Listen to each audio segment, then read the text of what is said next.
अंजू का फोन है। हेलो।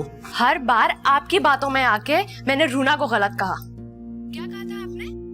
रूना एक बार हाथ बढ़ाएगी तो ज़ैन को हिम्मत मिलेगी, लड़ेगा वो अपनी मोहब्बत के लिए। यही कहा था ना? कहाँ गई उसकी लड़ाई? कहाँ गई उसकी मोहब्बत? अंजू नहीं, अब कोई बात नहीं। आज आपने मेरा भरोसा भी तोड़ दिया। हेलो।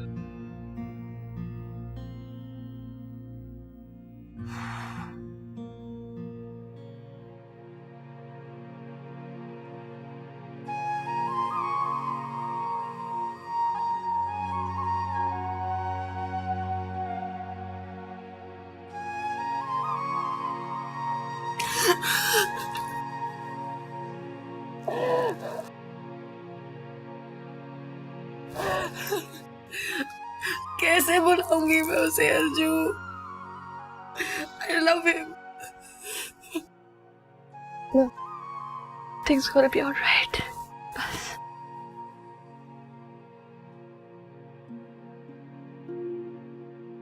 मैंने बहुत देर कर दी माजिद भाई। मैं अपनी मोहब्बत का कोई हक अदा नहीं कर पाया। तुमने कोशिश तो की ज़ैन, देर से ही सही। देखो, अगर रूना का मिलना तुम्हारे मुकद्दर में होता ना तो कोई ना कोई राज जरूर निकल आती। नहीं माजिद भाई, मेरे जैसे लोगों को राह तो क्या, राह के निशान भी नहीं मिल सकते, क्योंकि मैंने राह ढूंढने की कोशिश ही नहीं की। अपनी मोहब्बत की सच्चाइयों को छुपाता फिरा मैं। मोहब्बत जाहिर करने की हिम्मत ही नहीं आ सकी मेरे अंदर।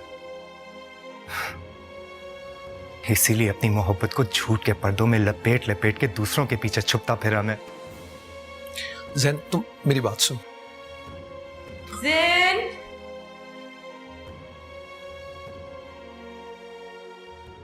अरे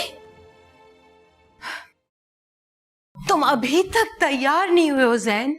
ऐसे ही के ऐसे ही खड़े हो बेटा? हद होती है माजिद। वैसे ये कोई वक्त है गप्पे लगाने का? एक तो तुम पहले ही उसे इतनी देर से लेकर आए हो और ऊपर से अब खड़े बातें बघा रहे हो। कुछ तो ख्याल करो बेटा। जी, मैं चेंज करके तो मेहमानों को देखता हूँ। तुम भी तैयार हो जाओ। हाँ हाँ बिल्कुल बेटा, जल्दी से तैयार हो जाओ, मुर्शिद साहब इंतजार कर रहे हैं। और फिर तुम्हारी बहनों ने इमाम जामिन भी बांधना है। चलो चलो चलो चलो मेरे साथ, चलो मेरा बच्चा, ऐसे ऐसे जल्दी जल्दी से तैयार हो जाओ, सब के सब इंतजार कर रहे हैं।